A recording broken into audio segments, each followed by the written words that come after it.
o testemunho da nossa boa consciência nos ajuda a ter uma fé forte, fortalecida, capaz de abrir portas, de trazer o sobrenatural. Hoje, Atos, capítulo 23. Vamos meditar e pedir a direção de Deus.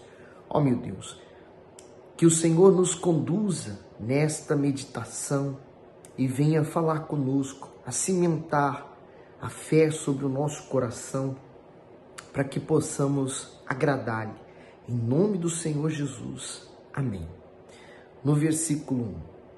E pondo Paulo os olhos no conselho, disse: homens, irmãos, até o dia de hoje tenho andado diante de Deus com toda boa consciência. Mas o sumo sacerdote, Ananias, mandou aos que estavam junto dele que o ferissem na boca. Veja como importante é você manter uma boa consciência. Primeiro, diante de Deus, naturalmente, quando você não pratica o que é errado, o mal, você está diante de Deus em paz. Diferente daqueles sacerdotes que, quando ele falou isso, a consciência deles, sabendo do que eles estavam fazendo, os acusou.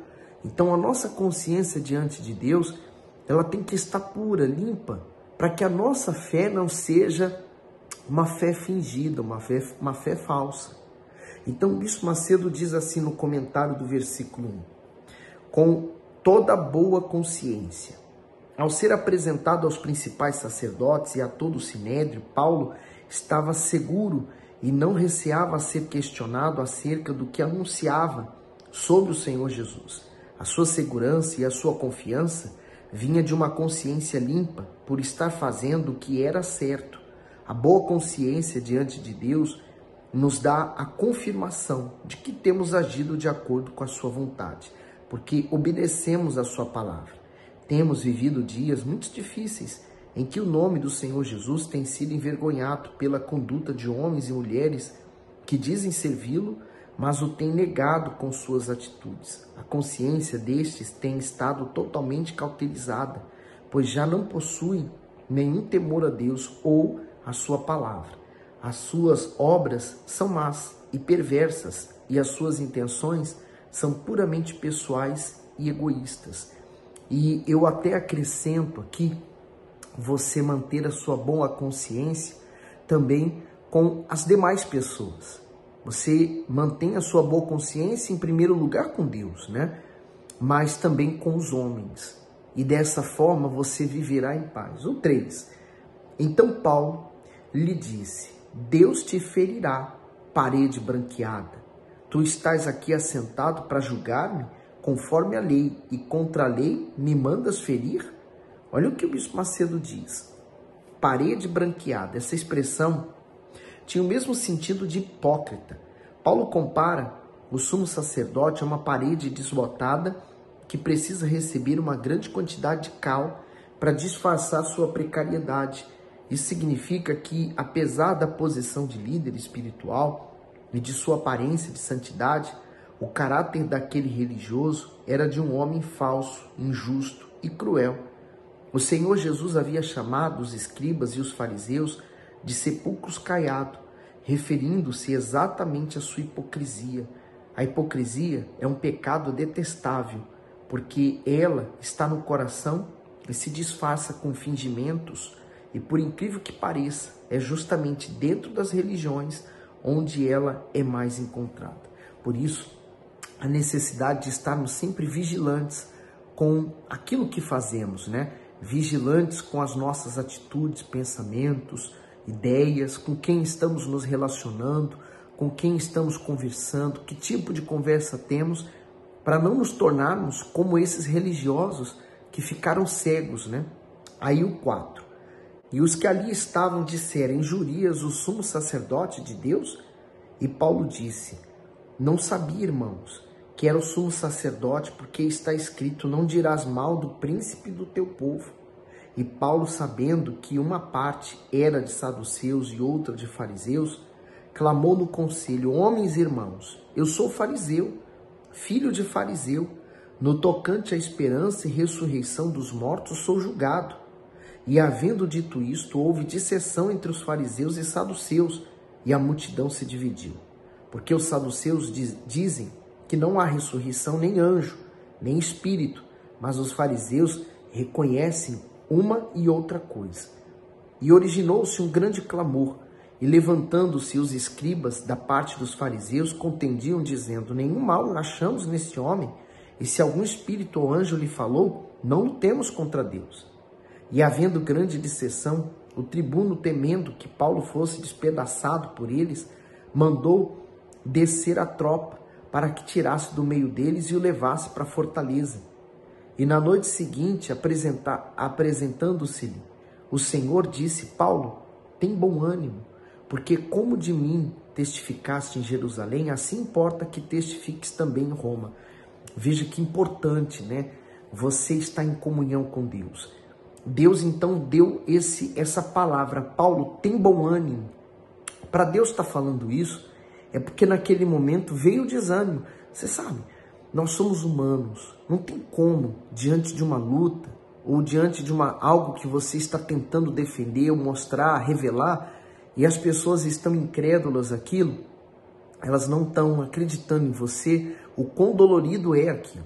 Então, ele não estava tentando recuperar a reputação dele, o nome dele, mas ele estava tentando revelar Jesus àquelas pessoas e vendo aquela incredulidade.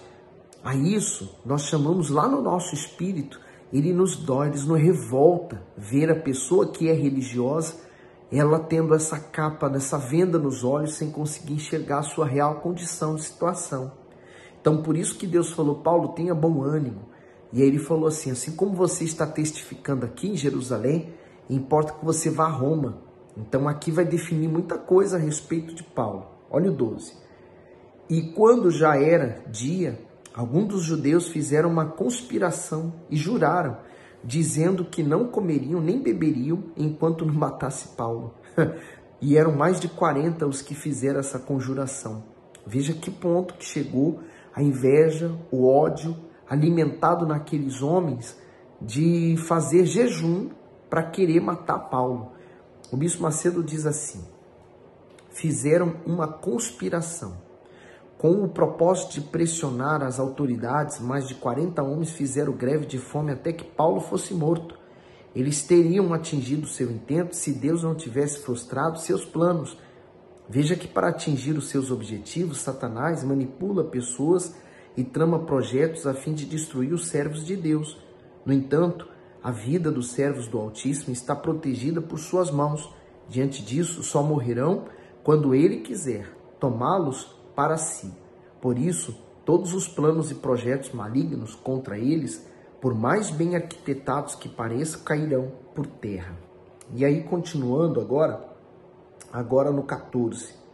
E estes foram ter com os principais sacerdotes e anciãos e disseram: conjuramo-nos sob pena de maldição, e nada provamos até que matemos a Paulo.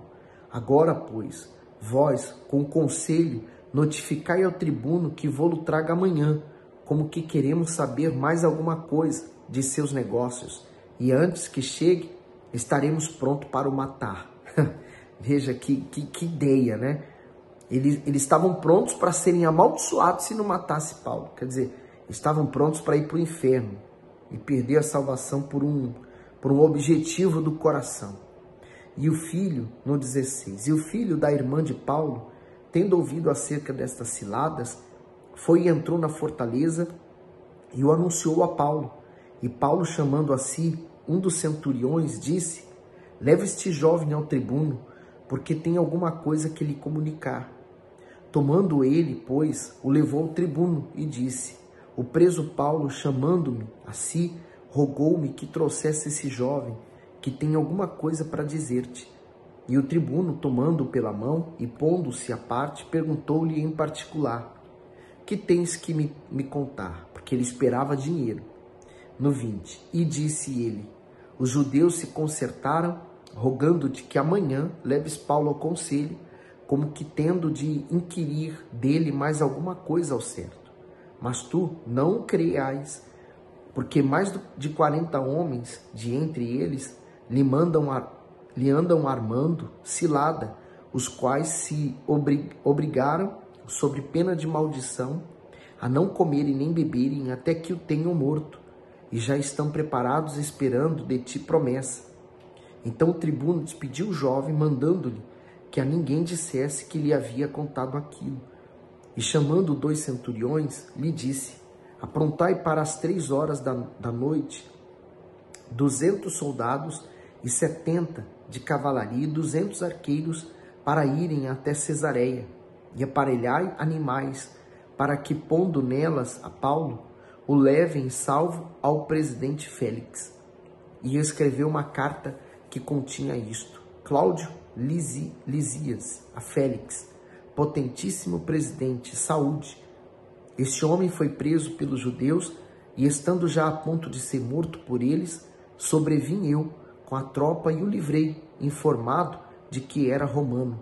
E querendo saber a causa por que o acusavam, levei ao seu conselho, e achei que o acusavam de algumas questões da sua lei, mas que nenhum crime havia nele, digno de morte ou de prisão.